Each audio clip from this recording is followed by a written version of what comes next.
She enters the courtroom smiling, confident. She was going to be out soon, she thought.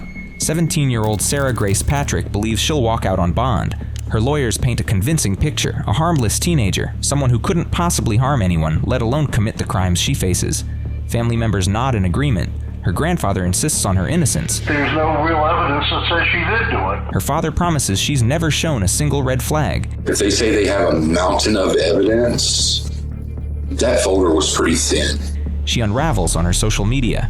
The judge listens, seems convinced, but what happens next will shatter that carefully built defense. The prosecution calls its witness. Her stepfather's sister takes the stand, not as an ally, as someone begging the judge to keep Sarah locked up. My 5-year-old niece was then woke up to find their parents lifeless. The trauma this innocent child will carry for the rest of her life is unfathomable. Sarah's confident smile begins to fade. 2 people are dead, and there's something about Sarah's behavior after the murders that investigators discovered, something that would prove crucial to understanding what really happened. Before their deaths, Sarah had taken to TikTok. She reached out to true crime influencers, urging them to feature the murders she was accused of committing. Her story captivated the public, a case where charm and family loyalty wouldn't be enough. If this case is new to you, sit tight, because what happened on the morning of February 20th, 2025 will challenge everything about family, guilt, and how far a teenage girl's world can unravel. Thursday, February 20th, 2025. Early morning, around 7:15 a.m. Tyus Road, Carrollton, Georgia. A 5-year-old girl walks into her parents' bedroom. What she finds is a sight no child should ever see. Her father, 45-year-old James Brock, and her mother, 41-year-old Kristen Brock, are sprawled across the bedroom floor, lifeless, blood pooling around them. Her cries echo through the house. 17-year-old Sarah Grace Patrick rushes in. She tries to calm her younger half-sister, Jaylee. It's impossible. The child is hysterical. So Sarah makes a decision. She calls the police. Carrollton County Police arrive within minutes. Nearly half a dozen officers respond. They find the couple together in the bedroom, blood pouring from multiple gunshot wounds. But then investigators notice something that doesn't fit. No sign of a struggle, no forced entry, no broken windows, no kicked-in doors. Just a middle-aged couple shot dead in their sleep. One door had been left slightly ajar. The home is immediately cordoned off. Yellow tape surrounds the property. Evidence preservation becomes critical. Crime scene technicians arrive with their equipment. This looks like an inside job. Someone with intimate knowledge of the family. Someone who knew their routines, their vulnerabilities, when they slept, where they slept. But investigators can't say for certain. Not yet. The evidence needs to speak first. The most pressing matter. Where will the surviving children go? Social services need an answer. Fast. Caitlin O'Keefe steps forward. She takes the 2 girls into her care. Before Sarah's biological father divorced her mother, Caitlin had been friends with him. James was Sarah's stepfather, not her biological parent. With a familiar face as a guardian, Sarah begins settling back into routine. She even returns to school within days. Teachers report she seems calm, composed, almost too composed for someone who just lost both parents. But behind that calm exterior, Sarah is already setting something in motion. Something darker than anyone realizes. What the defense didn't know yet would become the prosecution's strongest evidence. To understand what happened, you need to know the family's history. Sarah's mother, Kristen, was a divorcee. After her first marriage ended, she began seeing James Brock. They spent 10 years together before marrying in December 2023. A blended family. Sarah and her brother are from Kristen's first marriage. 5-year-old Jaylee from James's previous relationship. From the outside, they looked perfect, but appearances can deceive. James suffered from severe heart problems. He relied on an LVAD device, a left ventricular assist device, surgically implanted, battery operated. A mechanical pump keeps his failing heart working. This detail becomes critical later. Remember it, it was a last resort, keeping him alive until doctors could find a heart transplant match. He'd nearly died in 2021. Kristen posted on Facebook begging for prayers. He pulled through until February 20th, 2025. Here's what the defense wanted the court to believe. This couple had turned their lives around, reformed, devoted parents, but court documents tell a different story. The couple had a history with drugs. This destroyed Kristen's first marriage to Sarah's biological father in 2018. Court documents stated, the mother has unrehabilitated substance abuse issues, and both she and her boyfriend failed to provide a suitable drug-free environment for minor children adequately. A custody battle followed. Eventually, joint legal custody was agreed upon. Kristen got primary physical custody. Dornell saw the children on alternate weekends, but the couple claimed they'd moved past all that. Found religion and changed their ways, they became deeply religious, committed members of Catalyst Church in Carrollton, 45 miles west of Atlanta, attended regularly, volunteered, appeared devoted to their faith and family. When they died, the church held a memorial service. Friends filled the pews. Family members spoke. James's oldest son from his first marriage gave an emotional tribute. Tears, embraces, grief. Sarah was allowed to speak, too. She mounted the pulpit, addressed the congregation. I just wanted to say goodbye to my mama and Jamie since we never got the chance to. I was so used to you guys always being here to the point that I never once thought to imagine y'all not being here. I didn't have a single clue how much I needed y'all until now. For James, thank you for all the life lessons you taught me and for being the best bonus dad ever. Your heart will finally be healed in heaven and neither of y'all will be in any pain anymore. Although that gives me so much comfort, your fight was not supposed to end there. Although there's nothing we can do to bring them back, we still have control over how we treat people with us today. Therefore, when someone tries to tell you anything, no matter how important it could be, just listen, because you never know when it's somebody's time to go.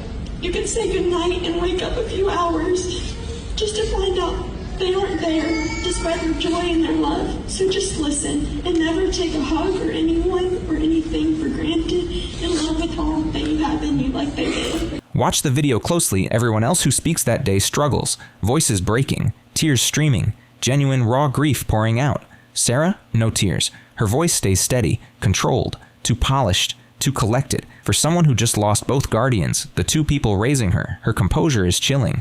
Some attendees notice, whisper about it afterward. Others defend her. Everyone grieves differently, they say. Maybe she's in shock, processing trauma in her own way.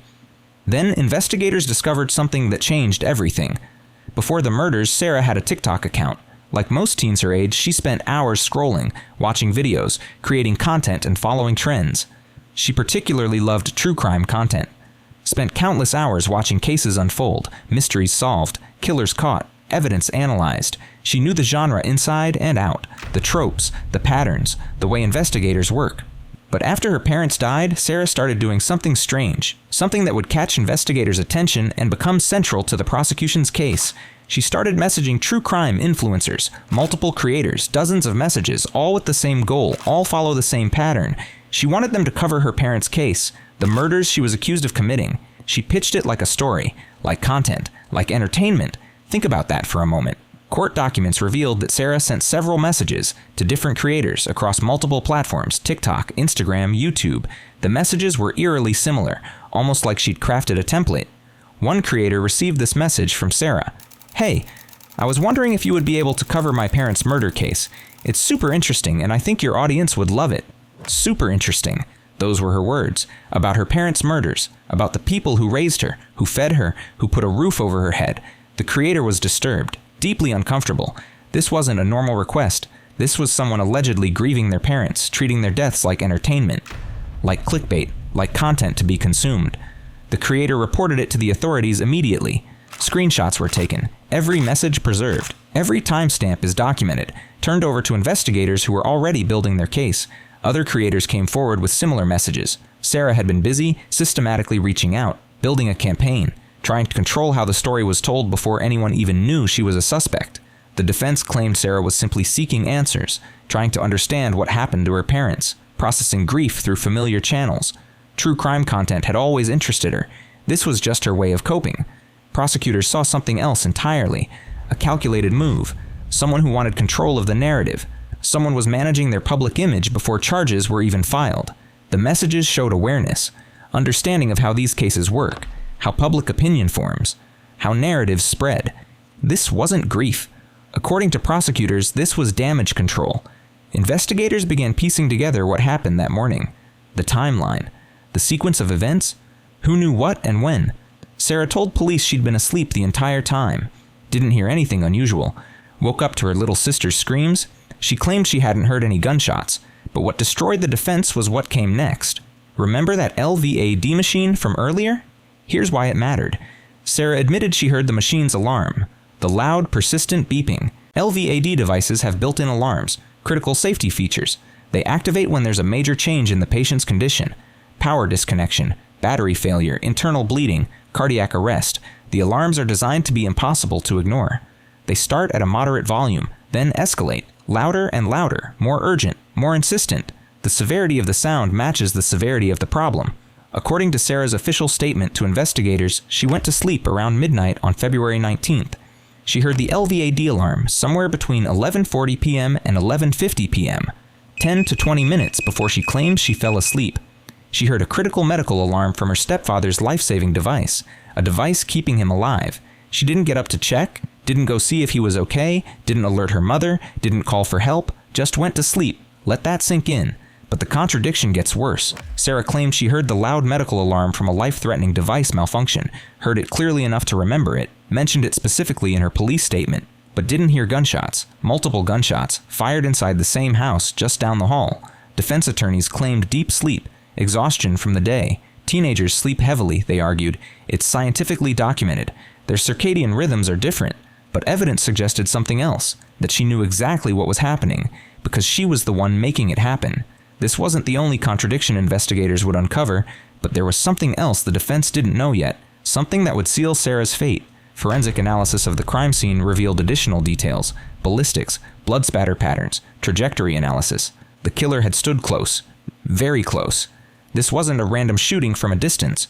Both victims had been shot multiple times, at close range, while they slept. They never had a chance to defend themselves, never saw it coming. No defensive wounds, no signs they woke up before death. The bedroom showed minimal disturbance. The comforter is still mostly covering them, pillows in place, as if death came silently in the night. Investigators processed the scene for days. Every surface is dusted for prints, every fiber collected, every drop of blood cataloged, shell casings photographed from multiple angles, blood spatter experts documenting patterns. Crime scene reconstructionists are mapping trajectories. The house itself told a story. Downstairs appeared normal, kitchen clean, living room undisturbed, nothing out of place. But upstairs, in that bedroom, 2 lives had ended. Neighbors reported hearing nothing unusual that night. No screams, no loud noises. One neighbor mentioned hearing what might have been firecrackers around midnight. But this was Georgia, rural Georgia. People shoot fireworks year-round. Nobody thought twice about it. Only later would they realize those weren't fireworks. Those were gunshots ending 2 lives. July 1st, 2025, nearly 4 months after the murders. The case had gone quiet. Media attention had faded. Sarah had been living with her guardian, attending school, and maintaining her routine. Then the Carroll County Sheriff's Office submits an arrest warrant for 17-year-old Sarah Grace Patrick. 2 counts of murder, 2 counts of aggravated assault. On July 8th, Sarah turns herself in. Her biological father drives her to the station. She's booked, fingerprinted, photographed, processed. Because of the severity of the crimes, prosecutors announced she will be charged as an adult. This means she'll face adult penalties if convicted. Adult prison, adult sentencing guidelines. 2 people were murdered in their sleep, shot multiple times. No mercy shown. The question everyone asks: how did police connect Sarah to the murders? What evidence led them to their own daughter? Authorities haven't released an official statement detailing their investigation. They're keeping their cards close, strategy, protecting the case for trial. But the evidence trail suggests several factors came together. Sarah was 17, an avid consumer of true crime content. She knew what mistakes criminals made, understood how investigators think, recognized what evidence mattered. She'd watched hundreds of hours of true crime videos, murder mysteries, cold cases, forensic investigations, police interrogations. She knew the patterns, the procedures, the methods detectives use. But knowing about crimes and successfully covering them up are vastly different skills. Theory versus practice, knowledge versus execution. Watching something explained and actually doing it under pressure are completely different experiences. Her devices were seized promptly. Phone, computer, tablet, all taken into evidence within hours of the murders, before she could think clearly, before she could cover her tracks.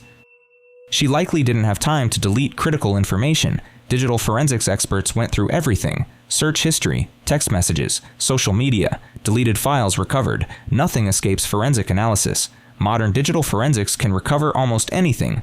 Even data wiped multiple times can sometimes be retrieved. Incriminating Google searches. How to dispose of a gun. Can police trace bullets? How long does forensic analysis take? Searches were made weeks before the murders. Evidence of premeditation. Text messages expressing hatred toward her parents. Messages to friends. Venting frustration. Anger. Resentment building. I wish they were dead. I can't wait until they're gone. They don't deserve to be parents. Messages that would later be presented as evidence of motive. Screenshots preserved, timestamps documented, context established. Every digital breadcrumb leads investigators closer to the truth. Those TikTok messages suddenly looked very different. Not grief-stricken, not innocent, calculated, manipulative, attempting to control how the story was told. Police haven't revealed a definitive motive. Available information suggests the murders may have been driven by family tensions, conflict, arguments. Resentment is building over time.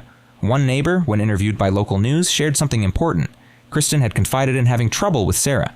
Behavioral issues, defiance, arguments escalating. All she said was Sarah Grace was bucking her because she didn't want to be there. She wanted to live with her daddy. The neighbor wouldn't elaborate, didn't want to speak ill of the dead, but the implication was clear. Things weren't perfect behind closed doors. One critical piece of evidence remained missing, the murder weapon, never found at the scene. Police searched extensively. Every room was methodically examined. The yard was combed inch by inch. Nearby woods were investigated with cadaver dogs and metal detectors. Drainage ditches checked. Storm sewers explored. Local ponds are drained? Nothing. No family member owned a registered gun. County records showed no firearms registered to James Brock. None to Kristen. No ammunition. No gun safe. No indication anyone in the household had ever owned a weapon. This raised critical questions. Where did the gun come from? Who provided it? Did they know what it would be used for? Were they accessories? Conspirators? Likely scenario. Sarah obtained the gun from an outside source. Someone at school, maybe. A friend of a friend. Someone is selling guns illegally. Georgia's gun laws are relatively loose. Private sales don't require background checks. Cash transactions. No records, no paper trail. After the murders, she disposed of it. Threw it in a river. Buried it in the woods. Gave it back to whoever provided it. Wiped it clean of prints first. Or tried to. Police may have recovered the weapon later. Found her fingerprints, her DNA, her forensics linked her to the gun. This would explain the confidence in pressing charges, but authorities keep these details classified. No public statements, no leaked information. Everything is locked down tight until the trial. Surveillance footage likely played a crucial role. The family lived in a wooded area, isolated from neighbors, privacy, space. But even rural areas have cameras now, Ring doorbells, security systems, traffic cameras on main roads. A single camera could have captured Sarah leaving the house, late at night or early morning, carrying something, walking somewhere she shouldn't be, disposing of evidence, digital footprints combined with physical evidence. That's how modern cases get solved. Prepare yourself for what comes next, the bond hearing, the moment Sarah expected to walk free. She entered the courtroom smiling. Witness statements began. The defense called character witnesses, people who knew Sarah, who believed in her innocence. First up, the family's pastor, Ben Bonner from Catalyst Church. He'd known the family for years, watched them grow in faith, seen them change, witnessed their transformation from troubled individuals to committed church members. To Honorable Judge, my name is Ben Bonner, and I serve as lead pastor at Catalyst Church in Carrollton, Georgia. I'm writing on behalf of Sarah Grace Patrick, a young woman who's been a part of our church family for about a year now.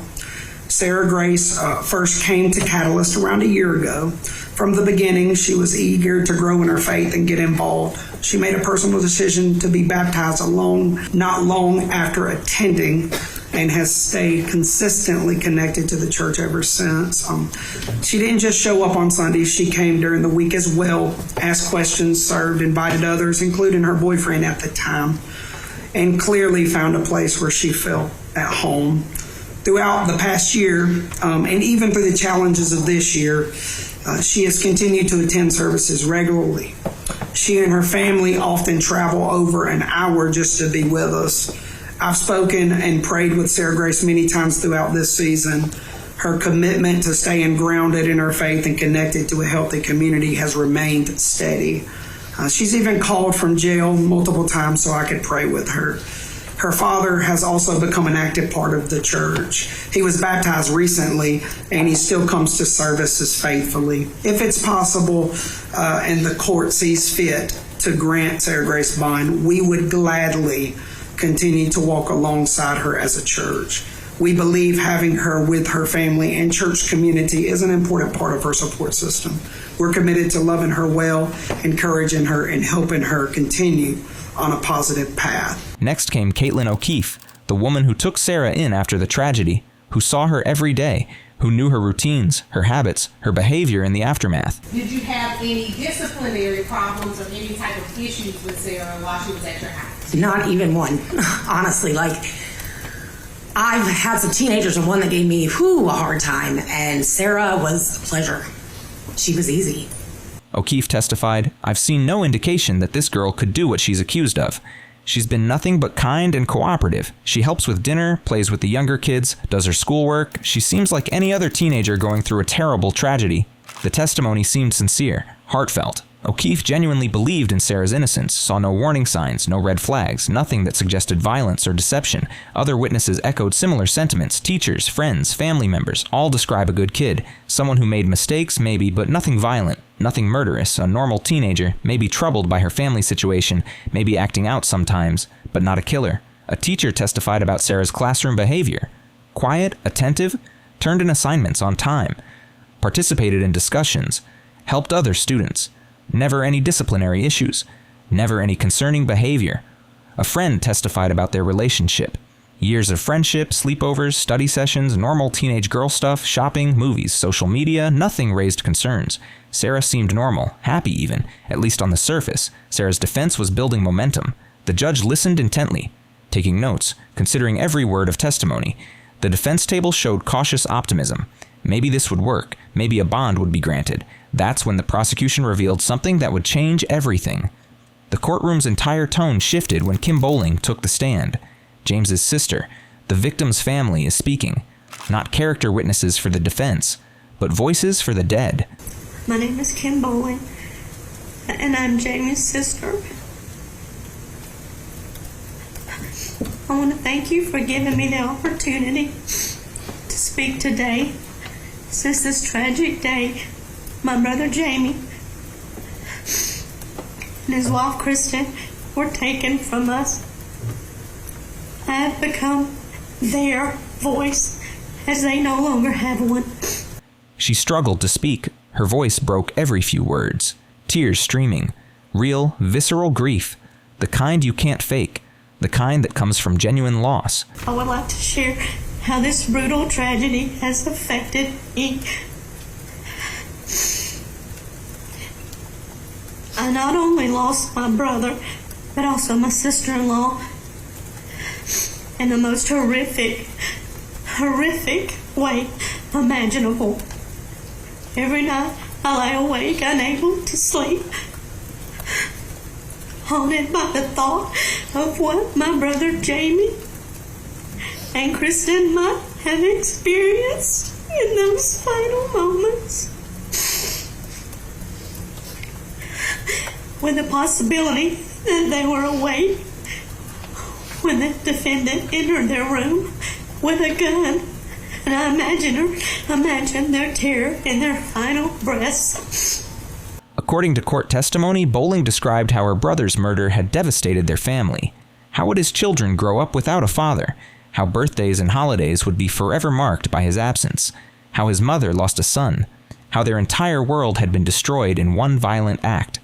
She talked about James as a person, not just a victim, a brother who called her weakly, an uncle who spoiled his nieces and nephews, a man who fought so hard to stay alive despite his failing heart, who endured surgery and pain and medical interventions, who wanted to live, to see his kids grow up, to get that heart transplant, to have more time. With all of this in mind, I am deeply concerned about Jaylee's safety should the defendant be released on bond. She begged the judge to deny bond, to keep Sarah locked up, to protect the community, to ensure justice. Her voice grew stronger as she spoke, anger mixing with grief. "Don't let her out," Bowling testified. "Please, for my brother, for Kristen, for those babies she left behind, for Jaylee who found them, who will carry that image forever." For Bowling, there was no doubt. Sarah killed her parents. The evidence was clear. Justice demanded she remain behind bars. No second chances, no bond, no release back into society. But perhaps the most heart-wrenching testimony came from James's 12-year-old son, too young to testify for himself. His statement was written out, read aloud by family friend Kelly Brown. My name is Jaden Brock, and I am 12 years old. I wanted to talk today because my dad and stepmom was shot and killed. I miss him every day. What makes me more sad is I trusted Sarah, and I loved her like a sister. Why would she do this to me? And why would she hurt everyone like this? I don't understand why someone would do this, but I know it is not right. Nightmares, fear, a childhood shattered by violence. Sarah's actions had destroyed lives, young and old alike. The ripple effects are spreading through entire families, through a community. Remember Sarah's confident smile from the beginning? That smile was gone now, completely vanished. She stared down at the defense table, wouldn't make eye contact with anyone. Sarah's defense attempted to salvage the situation. They argued she was a child, a teenager making terrible decisions under terrible circumstances. She needed treatment, not prison. Rehabilitation, not punishment. So what we have here with Sarah Grace is that she has absolutely no criminal history and is therefore not a risk to the community and not a risk to reoffend. Listening to the witnesses here, if I weigh these witnesses' testimonies and I weigh what I hear today, I believe those closest, and I say closest, in family relationship expressed that they had vast concerns that she would have the ability to flee, that she would be a danger to the community, that she would be a danger to them, and that she would pose a significant risk of intimidating, or actually I think the state steered away from intimidating or influencing or manipulating witnesses. By finding that, I find the state has met their burden today by preponderance of the evidence. And Miss Patrick, because of that, I'm bound by the law, and I do not believe that you would be a proper candidate for bond at this time. After hearing all the testimony, the judge reached his decision. Bond denied. Sarah would remain in Carroll County Jail. No release, no house arrest, no ankle monitor, full detention until trial. The charges escalated. 2 counts each of malice murder, felony murder, aggravated assault, and possession of a firearm during commission of a felony. 8 counts total. Defense claimed mental health issues. Diminished capacity. A troubled teenager who snapped under pressure. She needed help, not condemnation. Prosecution pointed to the TikTok messages, the planning evident in disposing of the weapon, the calculated behavior afterward. This wasn't a momentary lapse, this was deliberate. The contrast was stark. 2 completely different versions of the same person. One painted a victim of circumstances, the other a calculated killer. Remember those text messages to true crime influencers? Prosecutors argued they demonstrated full awareness, understanding of her actions, comprehension of consequences. She knew exactly what she was doing when she reached out. Defense claimed she was processing grief, seeking understanding through familiar channels. Evidence suggested she was managing her public image, controlling the narrative, attempting to shape how people viewed the case before it even went to trial. Prosecutors had one more piece of evidence they hadn't revealed yet. Something was discovered during the forensic analysis of Sarah's devices. Details remain sealed, protected until trial. But sources close to the investigation suggest it's damaging, very damaging. Prosecutors stated investigations remain active. More evidence is yet to be revealed. Forensic analysis continues. According to court filings, additional arrests may be made in connection with these murders. Someone may have provided the gun.